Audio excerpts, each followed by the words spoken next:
So ito na guys, ngayon ay ikakat natin. Paghiwalayin ko yung ulo niya at saka yung katawan. So ito ngayon ang hatiin natin yung ulo. Hiwalay natin yung ulo. Ayan. Wow. Mahirap ikat kasi napakalaki. Ayan, napakalaking isda. Oh my God. Ayan yung buto niya, ang laki. Ayan, tapos ikat natin yan. I-slice natin yan ng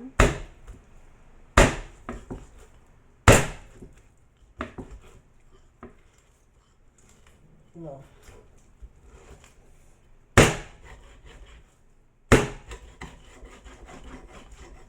Ayan. So, ito na guys yung ulo niya. Ayan. So, ngayon, ihatiin din natin ito ng kalahati. Mahirap itong hatiin. Oh my God.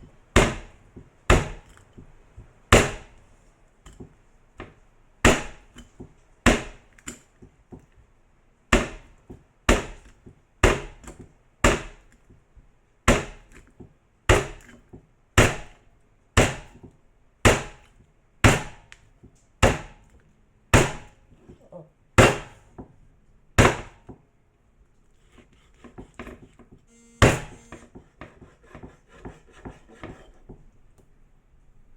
So, ayan na guys, nahati na natin ng kalahati. Ayan.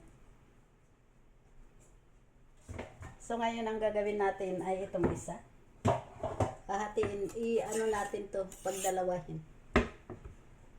Yung ano lang siya. Ihati ko yun ng ganito. Kasi, para madaling maluto. Kasi pagka ganito ang hati. Ayun. Sa gilid yata.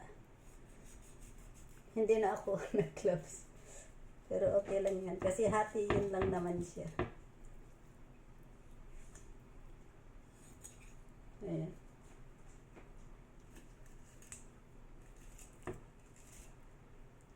Wow, ang ganda ng laman niya kasi ano siya, very fresh. Very fresh yan guys. Ano yan, gumagalaw pa kanina yan. Nilagay ko lang sa ref kasi wala akong oras kaninang umaga na gawin. Kaya ako nilagay sa ref.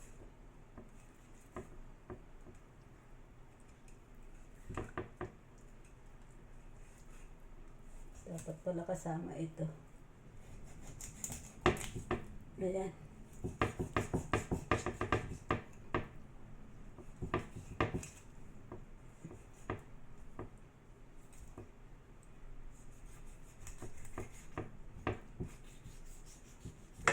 Oh, so ayan na guys yung laman niya. Ayan, oh, napakaganda.